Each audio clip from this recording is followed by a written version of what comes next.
Welcome to the Boeing 737-800. In this video, I'm going to try to show, as best I know, how to set up the FMC to do some practice landings here at San Francisco. Currently, we are sitting at gate 53, cold and dark, and ready to start getting the plane set up.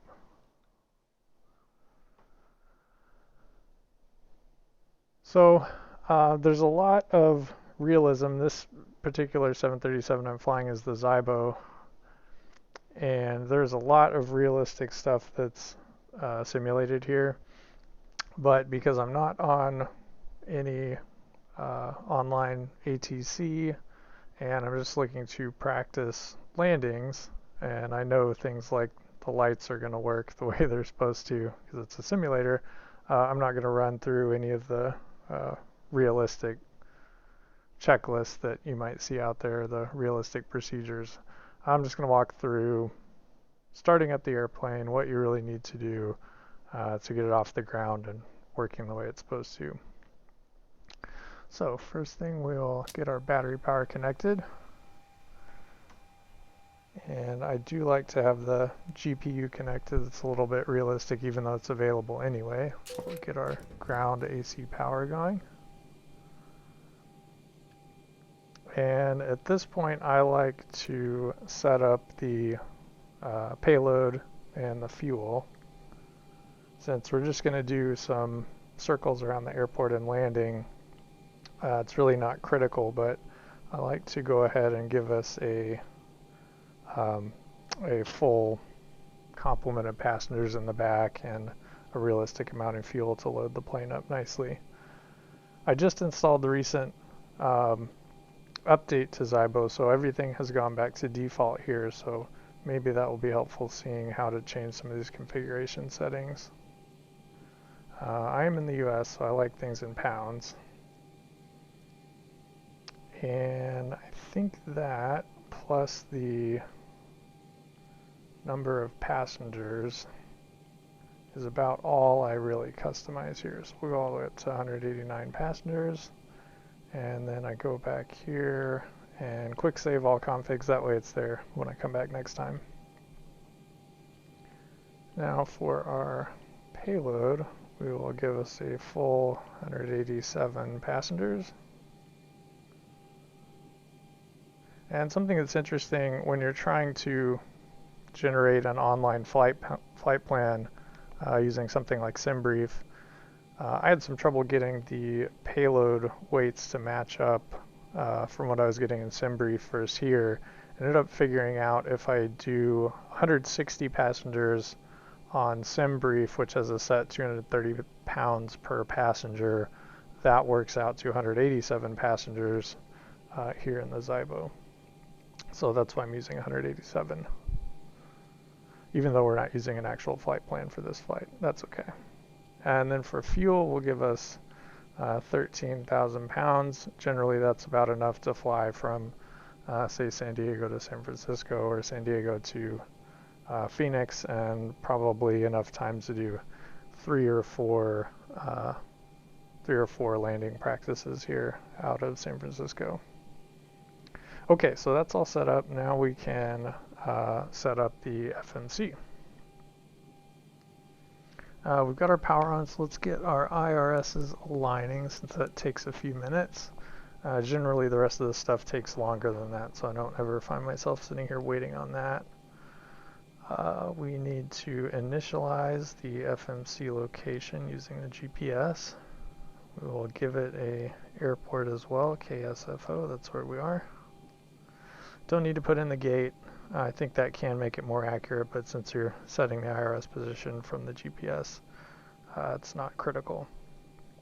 Now it's kind of the interesting part for setting up just a loop around the airport. I'm not going to put anything in for a route except our origin and destination airport, which are going to be the same. KSFO. Give it a flight number just for fun. Southwest 112. And that's all I need to do for the route. So the next thing I'll do is set up my departures and arrivals. and this is where we get the actual routing, which will give us some guidance if we just want to fly manually, or as soon as you take off, you can put on the autopilot and not really have to do a whole lot. So to departure, we're going to use runway 28 right. And then for our arrivals, we're going to set up for the ILS 28 right. And now if I go to legs, I can see it's given me just the 28 right departure leg here. Then it gives me a few legs for the arrival. It looks like just two there for the ILS approach. So then I can, now what I want to do, I could just use this and then take off and then head for Sepin, and at 3,000 feet I should be on the localizer and the glide slope by that point and just go ahead and land there. But what I'm going to do instead is I'm going to set up a couple of custom waypoints to give me a little bit of a oval shaped route around the airport. So the first one I want to do, I want to take off runway heading. Runway heading is 285, and I want to go 10 miles straight before I do anything and climb to 5,000 feet. So I can do that. I can line select runway 28 right, and then I can add, just by typing in here, I can give it a heading, a slash, and then a distance in miles. So for example, if I do runway 28 right, heading 285, which is the runway heading, so should have us go straight for 10 miles, and then put that in here, and it's created a custom waypoint. You can see it's 10 miles at heading 285 from runway 28 right. But then I don't want to just do a quick 180 right there. What I actually want to do is turn 90 degrees, which would be a heading 195, at 5 miles, kind of make a loop and then head back the opposite direction of the runway. So then I'm going to select my new waypoint, and I want to make a new waypoint based off this one that is at a heading of 195, which is 285, and make a left turn. Could do a right turn too, just depends which way you want to fly. This way gives us kind of a cool view of the mountains as we come around, at a distance of 5 miles. So then I'm going to put that after my first custom waypoint there. Okay, so that looks right. So we take off, go 10 miles at 285, and then we turn right 195 and go 5 miles to our new waypoint. So that now gives us a bit of a triangle shape to our route. Now the next thing I want to do is I want a bit of a longer approach coming in, because if I see Sepin, that's 10 miles to the runway. I want to give it a little bit longer just to get set up and allow for time to descend. Since I'm still learning all this, it's helpful to have more time to do everything and make sure I'm all set up to land safely. So I'm going to create a waypoint that is 10 miles back, further away from the airport than Sepin. So I'm going to do Sepin. Runway heading is 285. I'm basically heading at a heading of 285 all the way from Sepin to the runway. So 180 degrees from that is the direction we're going to create our waypoint, which is going to be at a heading of 105/10. And we'll put that in before this. It's put a discontinuity in there, but that's easy. Since I know I want to go from my new waypoint straight to Sepin, I can just select this, move it up there, and then we're all good to go there. Now I still got a bit of a triangle. It's just stretched out a little bit further on the upwind leg, I think you would call it, on the base or the final leg really. So I want to now make this a complete rectangle.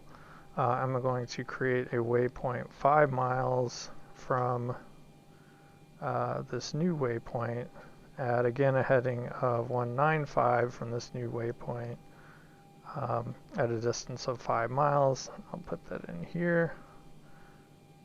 Resolve the discontinuity, and we've still got one more. So I'll select that, go back here, and now I should have a nice route set up. So if I want to verify my route is set up correctly, I'll switch to the plan, and I guess I have to activate this. But now let's see. So we're at KSFO, runway. Here's our first heading, our first waypoint that we created. This is 10 miles out. Then we go 5 miles kind of to the south there at a heading of 195, and then we'll turn fully back downwind, and there we go. So you see we've got a nice, kind of tough to see, but we've got a nice rectangle for our pattern for doing some practice landings. So I can go and execute that. It doesn't have any speed or altitude guidance yet because I haven't set up the rest of the initialization. So let's do that now. I can see our IRS is aligned. See, we didn't quite beat that. That's okay. Now, if I go to initref, this takes us to whatever the initialization screen in the FMC needs to be set up based on what portion of the flight you're in this case sitting at the gate, setting everything up. So I just need to click this button. It will automatically fill in the gross weight and give me a cruise center of gravity. Reserves, I don't, this doesn't matter at this point because I'm just doing practice landings. Cost index, I'm going to put in 30 just for fun.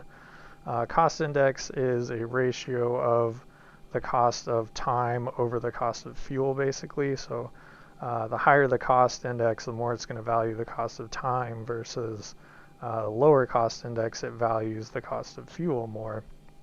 And so on a longer flight, it will adjust your climb and cruise parameters to optimize that based on your cost index. And we need a cruise altitude, which is going to be 5,000 feet. And we'll give it a deviation temperature of 0. Again, at just cruising around for 30 miles or so at 5,000 feet, it's not going to make much of a difference, I don't think. Okay, so that screen is set up. We can execute, and we'll go to our N1 setup page. So here we could take a derated takeoff if we wanted to. We'll go ahead and do that just for fun. Annoy the residents around the airport a little bit less.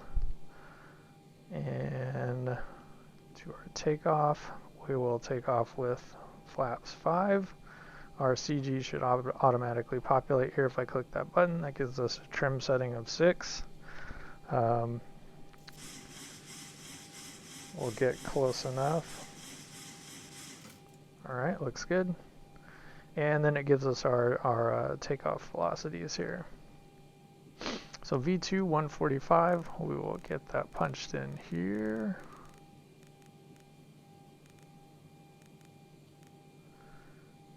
And I think our FMC is now set up. So we can just see if our takeoff and cruise parameters got shared over to, and they did.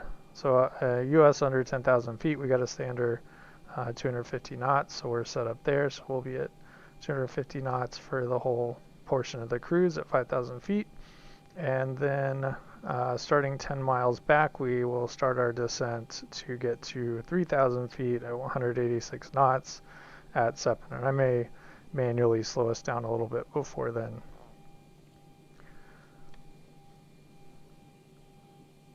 So I believe we are now ready to go ahead and get the airplane started.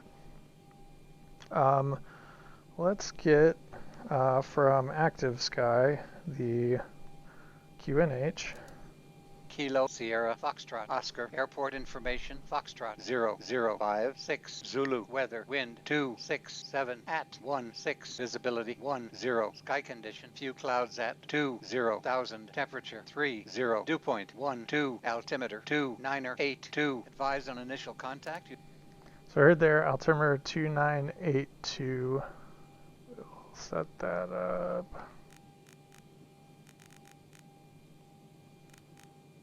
Yeah, 2982.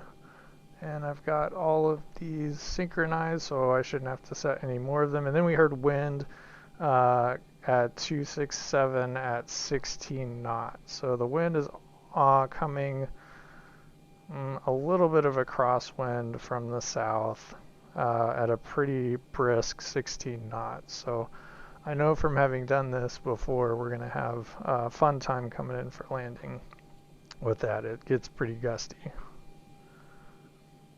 Okay, so our FNC set up. We got our altimeter. Now let's just check our flight director set up here. So we'll set our target altitude to 5,000 feet.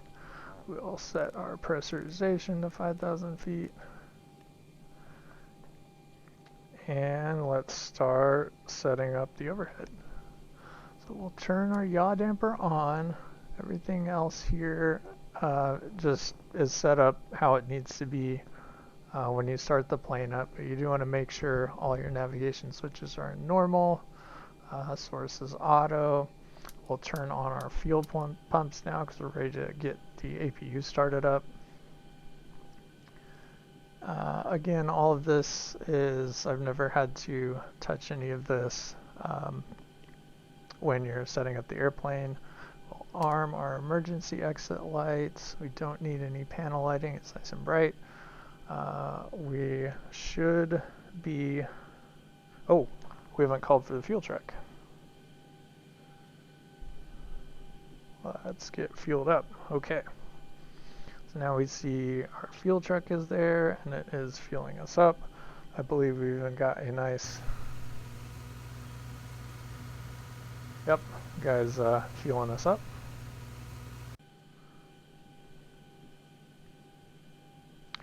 Let's see, where was I? The overhead. So we'll get our smoking sign on and seat belts to auto. I think that turns them on at this point since we're on the ground. Even though we're not done fueling, that's okay. Get our probe heat on. Won't need any window, any icing. We can turn our hydraulics on. And I should have turned that on when I first get in the plane. I always forget to do that. It's really just a simulation thing. Both the hydraulics and the position light being in steady, that just indicates to people that someone's in the cockpit and we're doing stuff, turning on power and such, so be careful. We'll turn our trim air on, and it's actually pretty warm, so we'll go ahead and get the air conditioners going.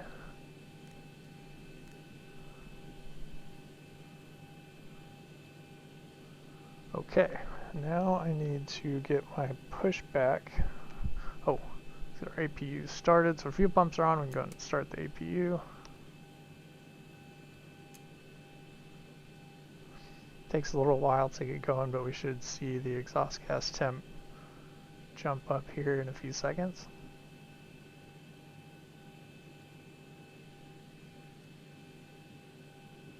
Yep, there it goes.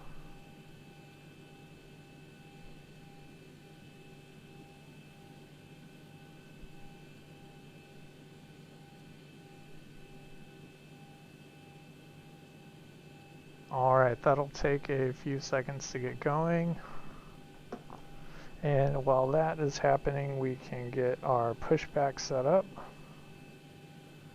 Pre-plan this. This is in VR, so I apologize. It probably is not really something you're able to see what's happening, but there's lots of tutorials on better pushback, and I've got some workarounds to make this work in VR. Ground to cockpit, plan Okay. acknowledged. Call me through the menu when you are ready.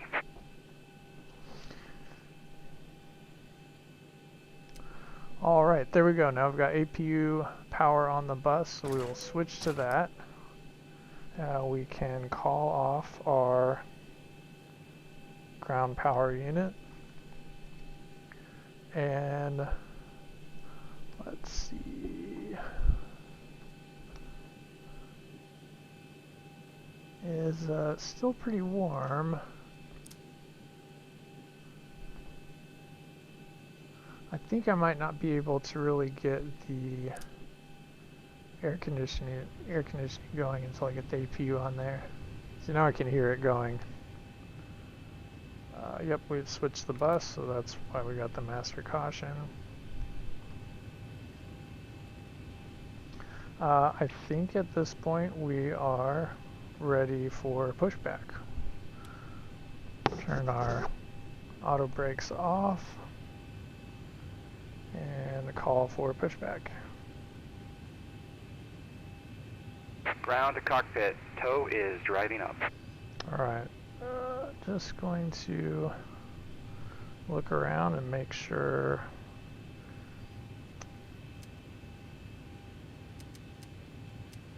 there we go. Make sure everything is set up. I don't need to worry about any of this. I've got my Active Sky ATIS frequency set up here so I can listen to that if I want to, but I don't have any air traffic control, so I don't really have to worry about anything else.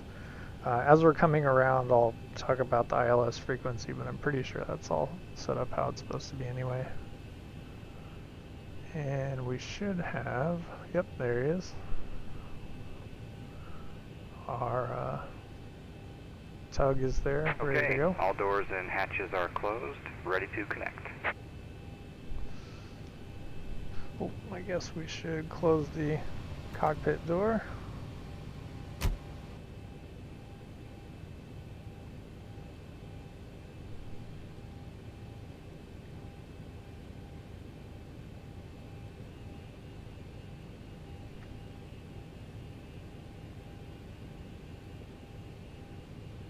Just waiting on our tow truck to get connected.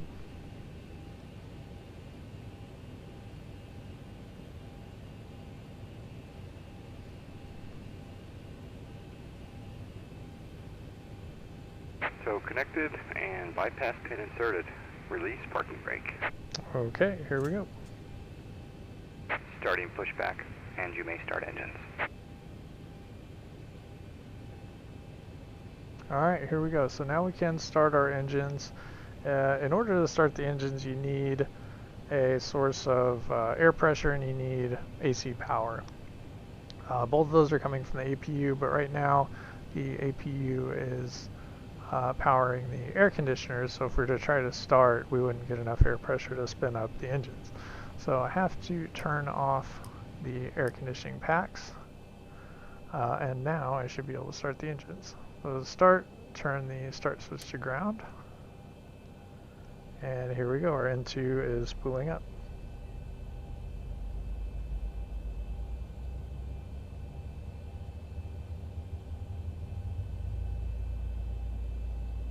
Once our N2 gets to 25%, we'll open the start levers. There we go. That gives our engine some fuel. Now we should see the exhaust gas temp go up. See our N1 speed going up. And our fuel flow, oil pressure, everything. Alright. Start switch went off automatically, so we'll start up engine 1. Operation complete. Set parking brake. Okay. Disconnecting tow. Stand by.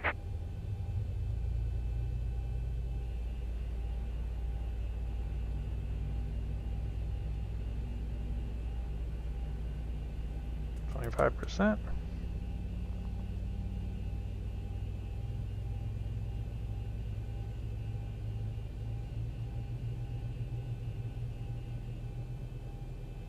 And there we go.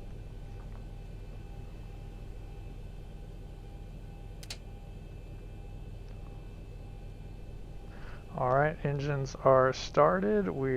Parking brake is set. We can have this guy disconnect and get on out of here so we can get to flying. While he's disconnecting that, we'll go and get a little more set up for takeoff. We'll set our takeoff flaps. We will turn on our anti-collision light. Set our start switches So is to disconnected and continuous. bypass pin has been removed. Hand signal will be on the left. We'll see you next time. Have a safe flight. Okay, he is disconnected and headed off. Now this type of tow truck, tugboat, whatever the official name is, they'll put a bypass pin in the nose wheel to bypass the hydraulics. If it was a different style, which I don't see anywhere around to point at, he's showing me that he's got the bypass pin. I would have to shut off the hydraulic pumps. Otherwise, when he tried to turn, our hydraulics would fight it and it would break the nose wheel and be a bad time for everybody. So we are now ready to taxi. Let's turn on our taxi lights. Our engines are started actually, so we will switch to engine power, which means we can turn off the APU, turn off the APU bleed, and get our air conditioners going again. See if we can get it cooled off. It says it's 30 degrees Celsius in here, which should have some complaining passengers. Alright, so let's pull up the airport map. We are at KSFO.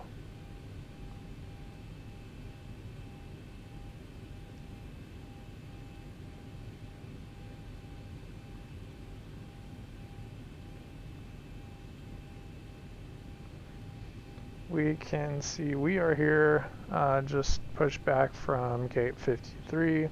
We want to take off from runway 28 right, so we need to taxi down the, looks like Foxtrot 1 to Foxtrot, all the way down, cross runway 28 left, and then where we want to be. So, let's get going. Parking brake off, and let's give us a little bit of taxi power.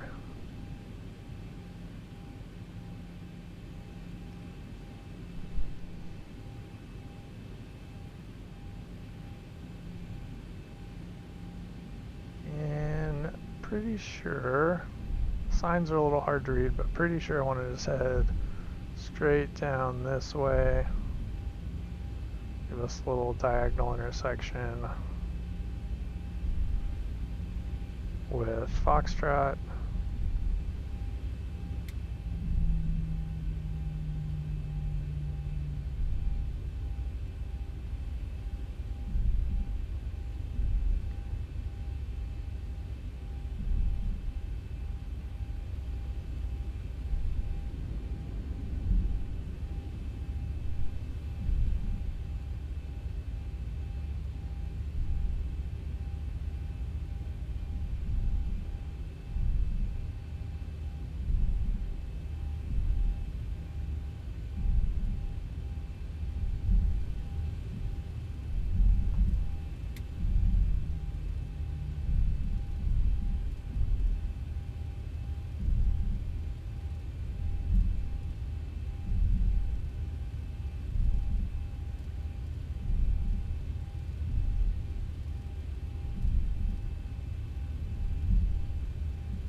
I have a macro that I set up so that it breaks a little more evenly, so I forgot to turn that on. There we go. We can blank our lower display unit, which gives us all our engine parameters here on one screen.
Alright, here we are holding short, runway 28 right.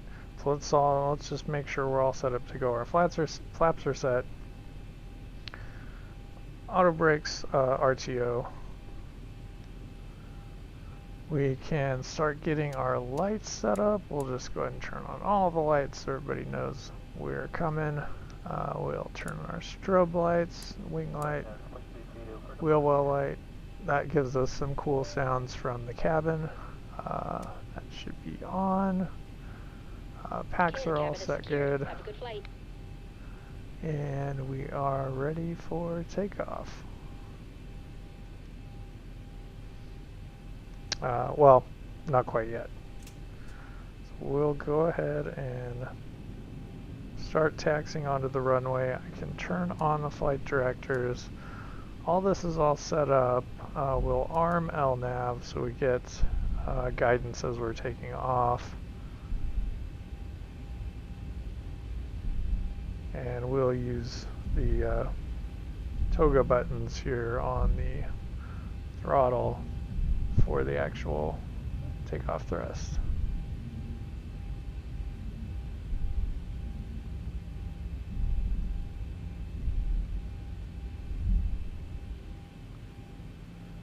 Alright, here we are, stopped on the runway, ready to go.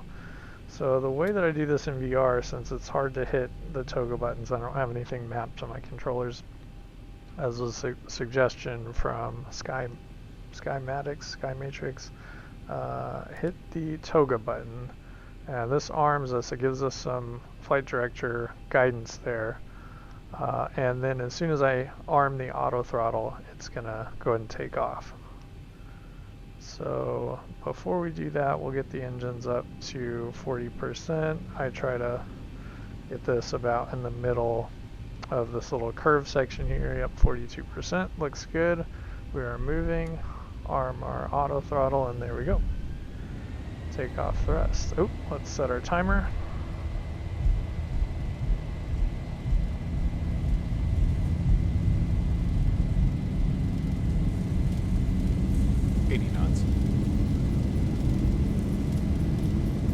Having to fight the tail wanting to push me around here as we're taking off. V1, rotate. Rotate, okay. Let's pitch up. Positive rate. Positive rate, now gear up. And I'm going to fly this first little bit manually. 400. Just trying to keep the nose right in the cross of the flight director bars. 1000. Okay, we're above 1,000. I'm going to put the flaps up. So, brakes up and off.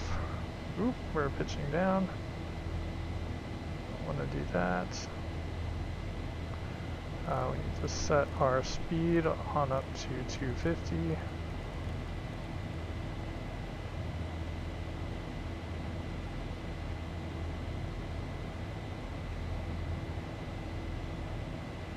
And if I can get us nice and stabilized, I'll go ahead and get us on the autopilot. I think it's giving me guidance to stay on a kind of a VNAV flight path, but I never really understand. It seems very hard to do this smoothly. You've got the vertical flight director bars guiding you kind of all over the place. But I think we're stable enough now. I should be able to engage Command A, which will take us on an autopilot. Nope. In order to get that to engage, you have to have the nose like right in the middle of the cross. Alright, here we go, 1,000 to go. Yep, we should start leveling off. I'm probably going to exceed that by quite a bit, but that's okay. And now we start our turn.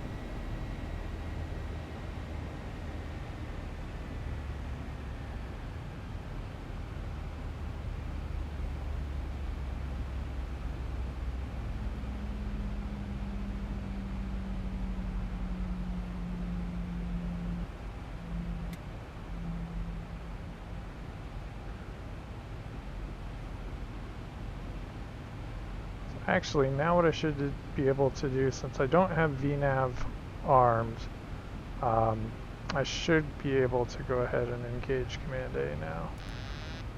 Still no.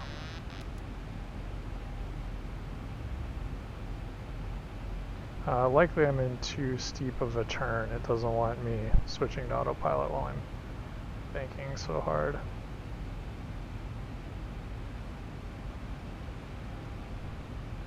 We'll wait till we get through the turn here. Just try and turn as smooth as we can. Give the passengers a nice smooth right while we're doing touch and goes in a 737.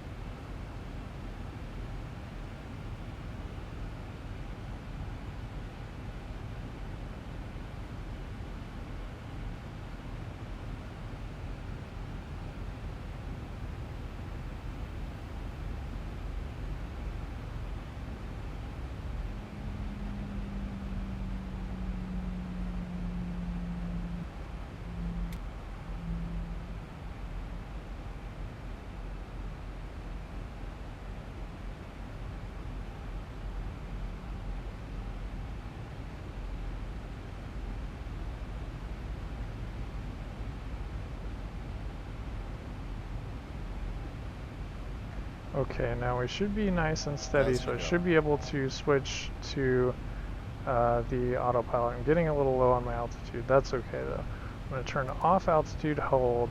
So now I've got my speed set to 250 knots, which is holding nicely, and I've got LNAV on, so I should be able to... I think it was because I was holding on to the stick when I tried to do that. So okay, so now we're on LNAV. It went ahead into level change, so it's going to take us right to 5,000 feet. And now that we have leveled off there, the autopilot's taken over. It's finally done with my nonsense, poor handling of the stick there. So now I think I should be able to engage VNav and now it will automatically descend for us as we come around for the final approach. See, this is the airport. We're 5 miles off, basically to the south. It's the south-southwest of the airport here. And we're going to fly out around kind of the end of the bay and then back into land, runway 28 right. So a couple more interesting things I can do with FMC while we're flying the downwind leg here. I want to have some more visual indications on the map display here as I get closer to the airport. So what I can do is I can use the fix function to set up 4 and 10 mile circles around the airport, which will be helpful so I know I get a little bit clearer visual indication of how far I am from the airport. So I'm going to line select runway 28 right. I go to the fix page. So my fix is going to be centered around runway 28 right. If I give it a radial or a heading as well, it'll just give me kind of a point fix. But if I just give it a distance, which I do by doing slash and then my distance, so first one will be 4 slash 10 is my other one. It's 10, and you can see it's created these green circles around the runway. So as I am looking here, I can see clearly, okay, here's my 10 mile marker and here's my 4 mile marker.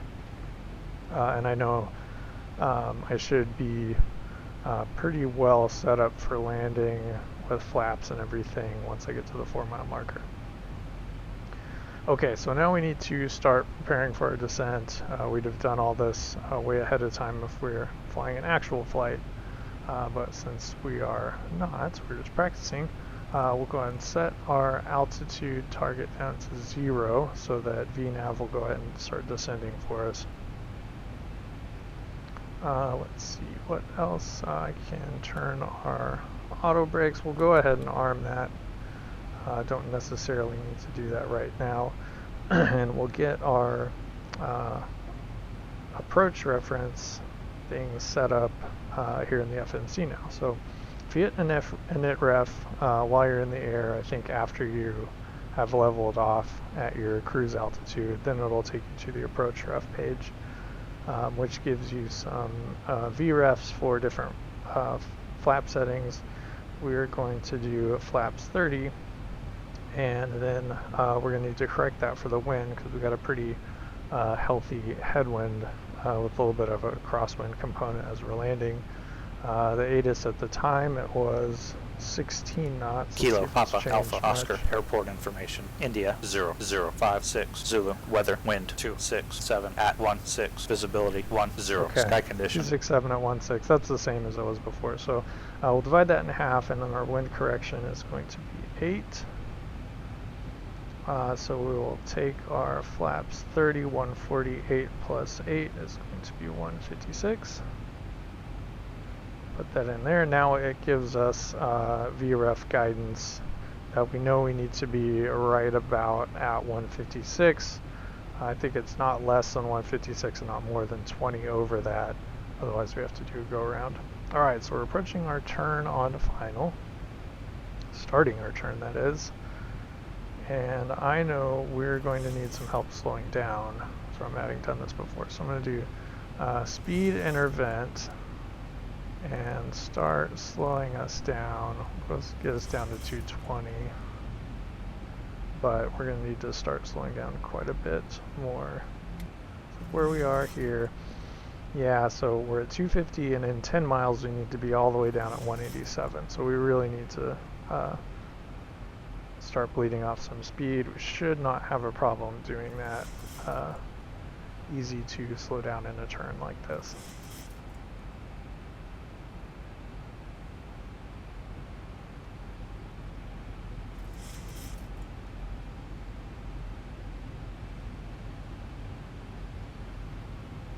On the map you can see the circle and T/D, that's top of descent. So as soon as we pass that circle, VNav should start angling the nose down for our descent.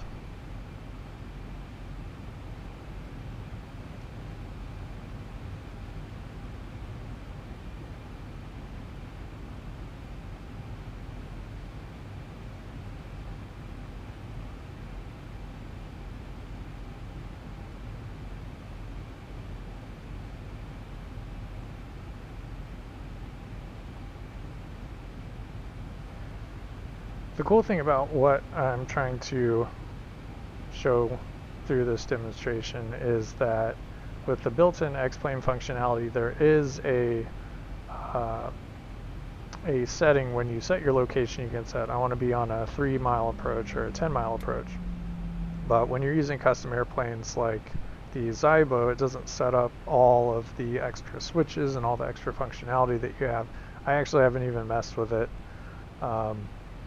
I have just come up with this little way to get where you can practice the cold and dark setup, do a little bit of taxiing, and then here 11 minutes after takeoff I'm already lined up on final for a landing, which is the part that I really need the most practice on. Okay, so it has started us descending. I do have 111.7 is the ILS frequency for runway 28 right. I did already have that set up, otherwise I would have needed to do that. You can see the localizer guidance here and the glide slope guidance here. We are probably not going to actually capture the glide slope until we get much closer to 7, but I can go ahead and arm the approach, so that way once we get a little bit closer, I think it's within plus or minus 1 degree, which is each of these circles, it will go and capture that, and then it will start following the ILS radio guidance rather than the VNav guidance from the descent programs in the FMC. Now we do need to start slowing down quite a bit more. We'll start getting some flaps going to help us with that.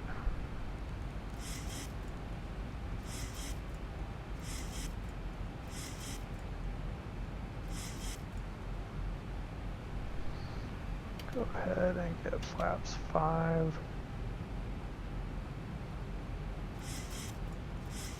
And see, that slows us down pretty quickly. So what that orange bar tells me is I can't give it any more flaps until I get below 200 knots. Let's go ahead. At 7, we're supposed to be at 187. We've already passed that, so we're going too fast. Let's get slowed down. I still don't think we need to do anything special. We should be slowed down nicely. Let's go ahead and go to flaps 15 as we slow down further. 5. I have armed our auto brakes, so once we hit the runway, gear down at 2,500 feet.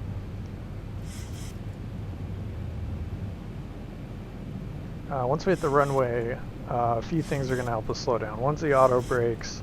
One is I'm going to arm our speed brakes. I don't know what percentage of the speed that actually affects as opposed to the brakes, and then our reversers. So once we get landed and I feel it's kind of stable, then I'll be comfortable enough to reach over and grab the reversers, pull those up, and that'll help us slow the rest of the way down. So our VREF speed is 156, which I will go ahead, and I've just kind of been walking the speed down slowly as I get the flaps out. I was talking to a retired 737 captain, and he was saying this whole process of slowing down, doing so efficiently without wasting too much gas, doing so quickly so you're not wasting time and then gas on the approach. It's just an art that you learn from practice. And so there's probably a lot of rules of thumb that I am absolutely mangling, but there you have it. I'm just a hobby sim pilot that doesn't know much of anything. Okay, so we're approaching 1,000 feet, barometric. There we go, radio. So I'm going to go ahead and take it off of the autopilot. I can ride the autopilot all the way down pretty much to 50 feet or so above the runway, at which point it starts screwing me up. But this gives me a little bit of extra practice. Also, I will turn off the auto throttle. And when I do that this early, I kind of need to watch the speed, especially if it's gusty. I could end up going decently under VREF, which would be bad this close to the runway. Now I'm keeping an eye on my ILS guidance, but mostly looking at the runway, making sure I'm lined up. It's actually not as gusty as I thought it was going to be. This is a pretty comfortable level of bouncing around I've got here from the wind. Oh, getting a little bit high, but that's okay. We're pretty comfortable with how we're coming in here. 100. A little bit off to the right, but it's better than 50, my usual landing. 40, 30, okay, 30 feet, turn off 10. The thrust and just kind of level out here a little bit. Okay, now the wind's blasting us off. So, alright, that's stable enough. We'll pull up the reversers. And I'm drifting a little bit off from the center line, but that was... yeah, I'm happy with that landing. 80 knots.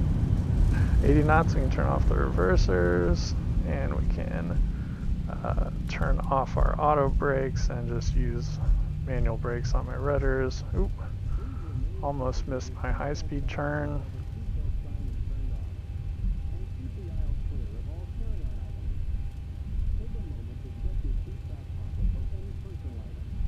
Now let's see where we are. So We made it onto Tango. It's not bad. Let's stop here and clean up everything from the flight. So we saw our speed brakes deployed, so we'll move those to down detent, I believe that's called. We can bring our flaps up. We can turn off our landing lights. We'll leave the taxi lights on. We can turn off these lights, the wing and wheel well lights if you can't see that, and we'll turn off the strobe. We can also leave start switches in continuous, because now what I can do is if I look down at the FMC here, it has cleared. Basically, it's kind of back to square one, which now I can hit init ref. I'm back to square one. I can sit here on the taxiway, or I can taxi to a gate and set this back up for another go around. And that was 18 minutes total from takeoff. Started it maybe 10 seconds after I gave it takeoff thrust, but close enough. 18 minutes from takeoff to landing. Pretty good way to practice your landing technique. You saw the landing I did. I had some favorable winds. That was pretty easy. It wasn't bouncing around too much, but that's maybe, I don't know, I've done this maybe 6 or 7 times, just going around in the evenings here at San Francisco. So hope that was informative. Hope it was helpful. Hope it was enjoyable to watch, and didn't make anybody sick from the VR. And we'll catch you next time.